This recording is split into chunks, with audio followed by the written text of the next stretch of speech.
萧家、萧炎。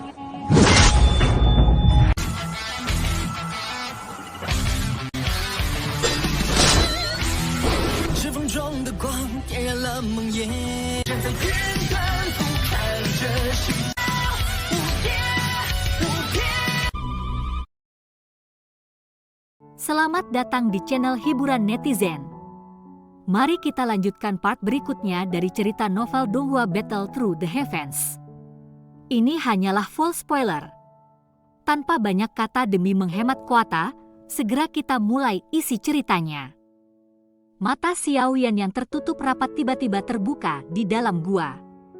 Kegembiraan melintas di matanya.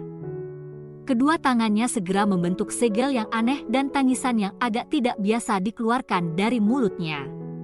Tubuh setan tanah tua bergetar tiba-tiba mengikuti emisi teriakan ini. Segera roh yang tersisa di kepalanya tampaknya telah dihancurkan dengan paksa oleh sesuatu yang tidak terlihat.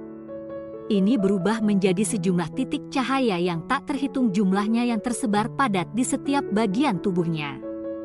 Seketika roh itu berubah menjadi titik terang, inti monster yang ada di dada tubuh mengeluarkan suara berdengung. Segera liar energi kekerasan melonjak keluar seperti air danau yang naik. Akhirnya energi bergerak di sepanjang urat-urat tubuh seperti sedang beredar.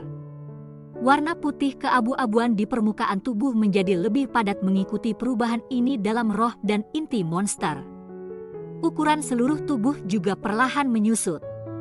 Aura megah yang kosong dari emosi perlahan-lahan menyebar dari mayat. Mata Xiaoyan juga sedikit cerah saat dia merasakan aura ini yang bisa menyamai bintang 4 atau 5 Douzong.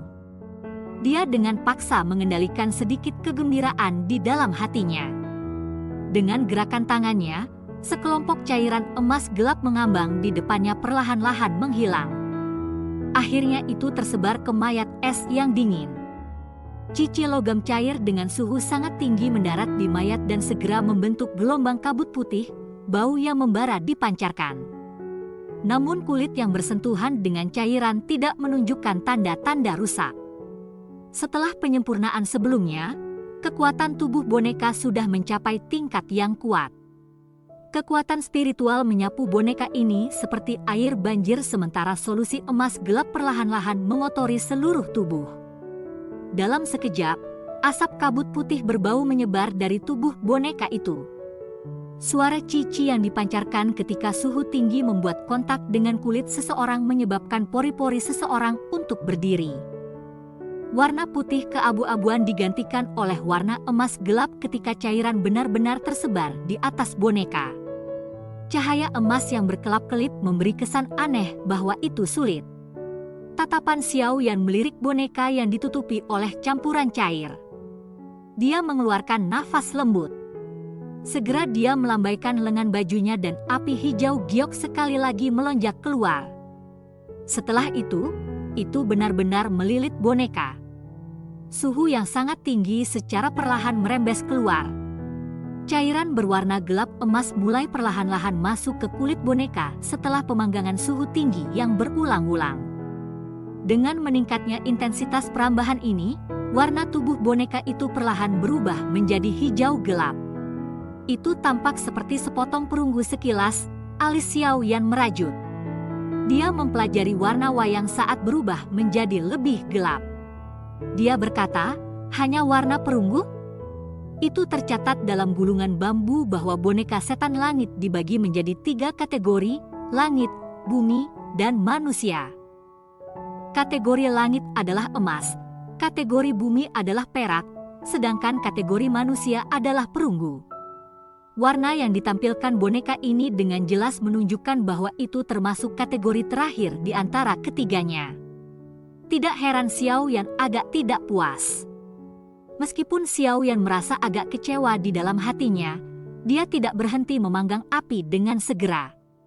Suhu yang sangat tinggi terus merembes keluar, memungkinkan campuran emas gelap menyerap ke dalam kulit dan otot-otot yang keriput. Metode pemurnian boneka setan langit yang disebut ini menggunakan material logam ini untuk mereformasi kekuatan tubuh.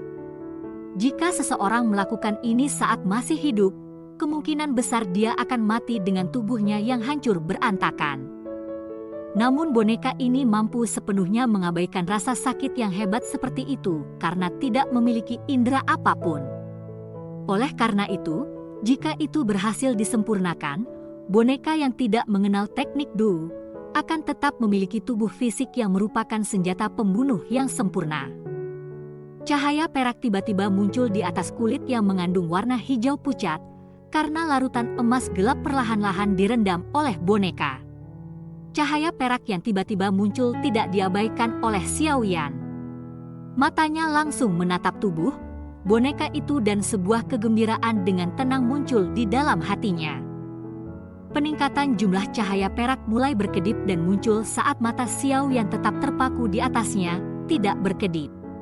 Warna perunggu gelap di tubuh boneka perlahan-lahan menghilang. Setelah munculnya cahaya perak, aura yang menyebar keluar dari boneka itu semakin meningkat. Transformasi ini membutuhkan waktu sekitar 10 detik. Setelah itu, boneka perunggu gelap berubah menjadi perak mengkilap. Namun masih ada sedikit kilau perunggu di dalam cahaya perak. Namun itu bisa diabaikan jika dibandingkan dengan cahaya perak besar. Ketika cahaya perak mencapai puncaknya, tiba-tiba berhenti. Aura yang meningkat itu juga tiba-tiba terhenti. Segera cahaya perak meredup dan semua cahaya tampak memasuki boneka itu. Meskipun cahaya perak telah redup, Xiaoyan merasakan bahwa aura bonekanya belum berkurang sama sekali. Jelas hamburan cahaya perak semacam ini adalah taktik kecil yang mencegah boneka itu terlalu mencolok mata. Boneka itu perlahan-lahan berdiri di dalam api hijau giok. Setelah itu, mengambang di udara tanpa meminjam kekuatan apapun untuk mendukungnya. Itu tidak bergerak sedikit pun dan matanya 2 lubang hitam kosong. Xiaoyan dengan lembut menggigit ujung lidahnya. Setetes darah segar yang mengandung kekuatan spiritual melayang keluar. Secara akurat mendarat di dahi boneka dan perlahan-lahan menembus tubuhnya.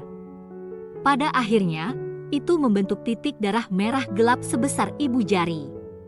Setelah setetes darah ini memasuki kepala boneka tanpa perlawanan dan mencetak tanda yang tidak bisa dihapus, mata hitam kosong boneka perlahan-lahan memperoleh kehidupan yang nyaris tidak ada.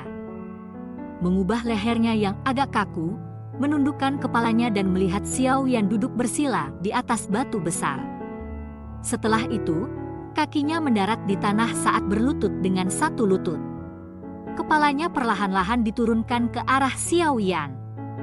Mata Xiaoyan tertutup.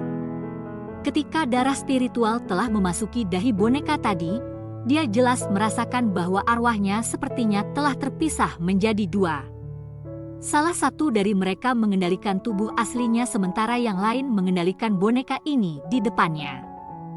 Pada saat ini, dia merasakan semacam perasaan samar-samar yang hadir. Boneka di depan akan mematuhi semua perintahnya. Bahkan jika perintah itu untuk menyerang Xiaoyan sendiri, kemungkinan itu akan menyerang tanpa ragu-ragu. Dengan segel spiritual yang tercetak di atasnya, boneka ini akan menjadi pengawal terbaik Xiaoyan karena tidak pernah memiliki pikiran mengkhianati tuannya. Tatapan Xiaoyan mengandung panas yang berapi-api saat menatap boneka setan langit yang berlutut, dengan satu lutut di tanah. Oh, mungkin itu lebih tepat untuk menyebutnya sebagai boneka siluman bumi karena boneka ini belum mencapai tingkat tertinggi yang tercatat dalam gulungan bambu. Meskipun itu hanyalah sebuah boneka setan bumi, Xiaoyan masih cukup puas. Dia bisa merasakan bahwa kekuatan dari boneka setan bumi ini sepertinya tidak lebih lemah dari bintang 5 atau 6 Douzong.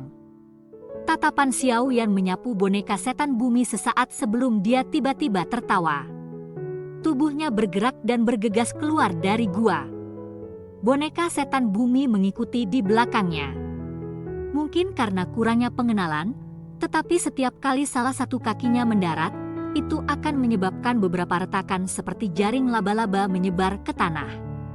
Xiaoyan tercengang oleh kekuatan dahsyatnya saat ia berjalan. Xiaoyan mengepakkan sayap tulangnya dan melayang di udara di atas laut magma. Boneka setan bumi juga berdiri di udara kosong di sampingnya tanpa ekspresi apapun. Pukul ini, Jari Xiaoyan menunjuk ke arah magma laut di bawah dan memerintahkan dengan keras. Cahaya merah muncul di mata boneka setan bumi saat suara Xiaoyan terdengar. Tinju boneka itu mengencang sebelum ditinju langsung. Tinju itu terlempar ke depan dan ruang di depan boneka setan bumi mulai terdistorsi. Udara sepertinya membentuk busur dengan kepalan di tengah. Tembakan udara terkompresi setinggi 100 kaki tampak membungkus bagian paling depan dari busur itu. Akhirnya itu seperti peluru meriam, membawa cincin tindik telinga saat riak angin yang kuat ditembak keluar. Bola meriam udara dengan keras menabrak magma. Segera suara yang menggugah jiwa bergema di atas dunia ini. Saat magma melonjak, gelombang magma yang sangat besar bergejolak dan muncul. Ini dengan keras menghantam dinding gunung, menyebabkan lubang yang dalam bergetar. Kekuatan tinjunya sebenarnya sangat menakutkan. Perasaan kaget melintas di mata Xiaoyan ketika dia melihat gelombang api magma besar yang telah dibuat. Tinju sebelumnya pasti akan dapat menyebabkan beberapa bintang 1-2 douzong yang menjadi korban luka serius. Jika orang itu bahkan tidak baik, itu tidak mustahil bagi mereka untuk dibunuh hanya dari satu pukulan. Boneka setan bumi ini memang layak menjadi senjata pembunuh yang diturunkan dari zaman kuno. Kekuatan pembunuhan yang begitu kuat sesuai dengan kata mengerikan yang sempurna. Selain itu, boneka dari Xiaoyan saat ini hanya mencapai level boneka setan bumi. Seberapa kuatnya boneka setan langit? Panas meletus di mata Xiaoyan saat dia berpikir sampai titik ini. Namun dia tak berdaya menggelengkan kepalanya. Hanya memperbaiki boneka setan bumi ini telah menghabiskan satu mayat dari bintang 7 douzong, peringkat 7 inti monster dan roh elit douzong. Jika dia ingin memperbaiki boneka setan langit, apakah dia tidak memerlukan mayat seorang elit douzun, peringkat 8 inti monster dan roh douzun? Xiaoyan menyeka keringat dingin dari wajahnya. Dia dengan bijaksana membuang semua pemikiran yang tidak realistis ini dari kepalanya. Dengan gelombang lengan bajunya, dia menyimpan boneka setan bumi ke dalam cincin penyimpanannya. Cincin penyimpanan tidak dapat menjaga agar makhluk hidup tetap hidup. Namun boneka setan bumi hanyalah boneka yang bahkan tidak memiliki kesadaran sedikit pun. Boneka setan bumi telah berhasil disempurnakan. Selanjutnya saya harus menyempurnakan pil tulang surga jiwa darah. Xiaoyan dengan lembut menghela nafas sambil mengusap cincin penyimpanan. Jujur saja, bahkan dia tidak percaya diri dalam memperbaiki pil obat tingkat 7. Cerita pun bersambung ke episode selanjutnya. Jangan lupa di like, komen, subscribe dan share-nya ya, biar tambah semangat dan konsisten, dan dapat membantu meningkatkan kultivasi Xiaoyan. Terima kasih.